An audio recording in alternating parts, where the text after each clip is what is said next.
Okay, so third stadium that you're going to be lining up in for Phoenix Rising. How does it feel? Good. I mean, moving is tough, but we have an awesome front staff that takes care of business. Annie, shout out to you. I know this was a lot. So, yeah, I mean, obviously you see it. It looks great, and I can't wait for the turnout tomorrow night.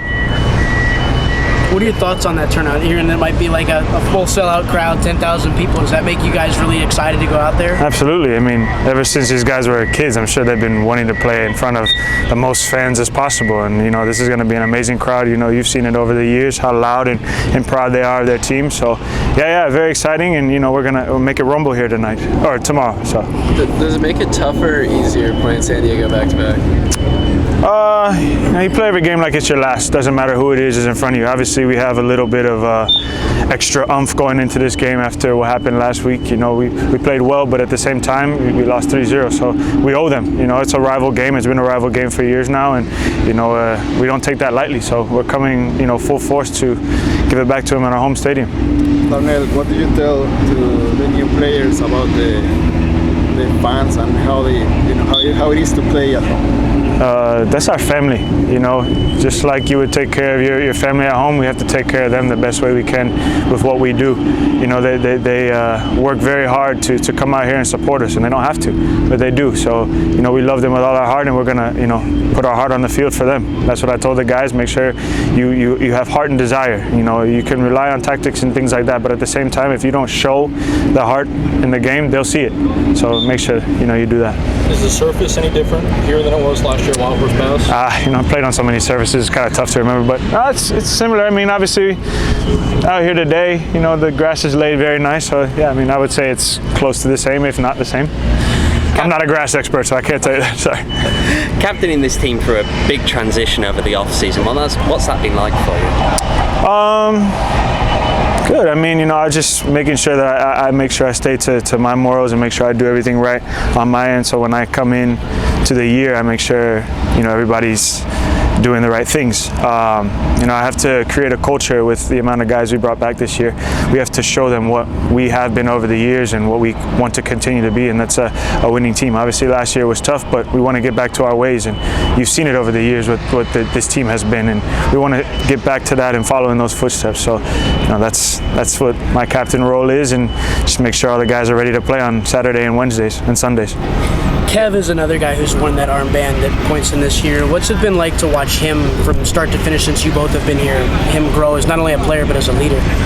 It's been amazing. Kev is my brother. I'm roommates with him on the weight trips. We talk and we make sure this team is always on the right path. It's been great to see him grow. He's been so many places with the Jamaican national team and here played with so many legends. And he's been right amongst them. He's been here the longest, so he's a leader in his own right. Kev is a baller. That's all I can say. He's a brute force on the field. He's a presence, and you need a guy like that on the field. If he's the only one there, or whoever's on the field.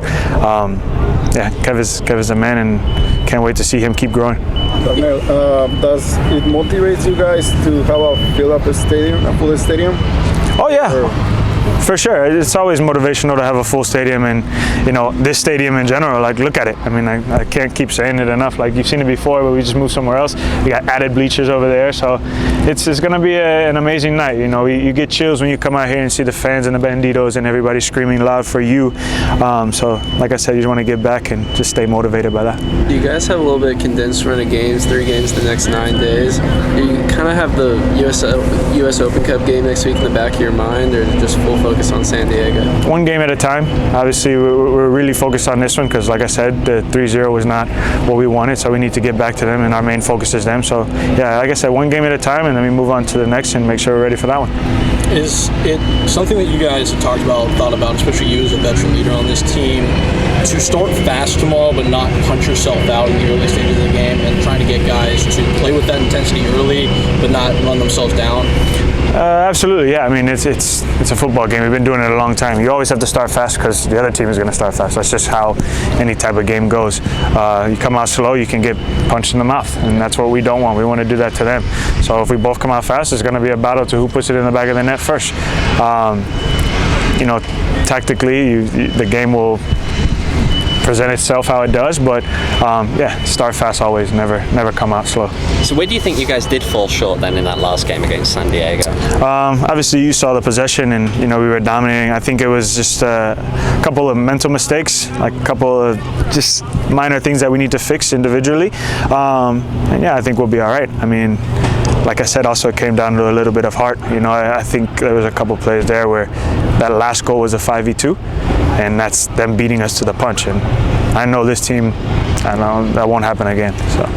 Darnell, what can you say about the tradition that's been built here in a few short years, and just continuing that, and the expectations of getting back to that level again? Like I said, man, you follow in some big shoes, and there's some big shoes to fill here. And if you just see the clips and the videos and the passion that this club has had when they step onto this field is unreal. And that was one of the reasons why I wanted to come here. I wanted to win. I was on the East Coast when I was watching this team, and I saw them winning everything, and I wanted to be a part of that. So I was glad I was able to come here and be a part of this culture, and I want to continue it the best way I can. And like I said, follow in the footsteps of the Drogbas, the Solos, and all the guys, the Rambos, all the guys that have been coming through here. I want to be a name that they say, like, yeah, he created a culture, a winning culture with this group.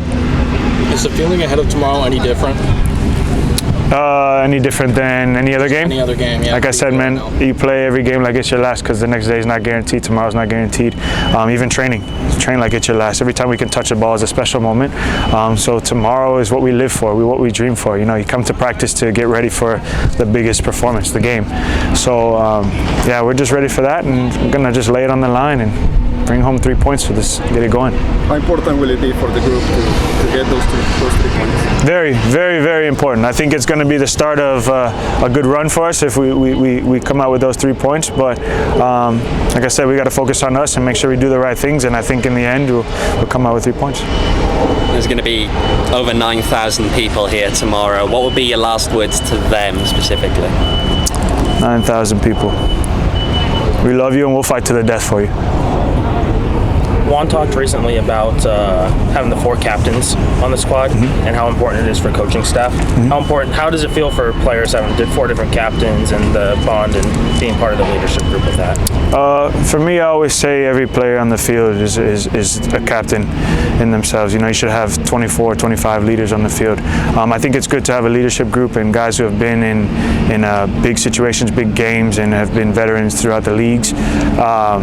For the young guys to look up to and ask questions and understand their roles properly, and to just set the culture, but set good examples for them so they know what to do when it's time to come to the game time and throughout a season. You guys know that these are long seasons. We are in the desert. It's not easy. So just making sure that they can come to us and we tell them, make sure they're doing the right things and being prepared. You want to keep a leash on everybody, but also give them their freedom at the same time.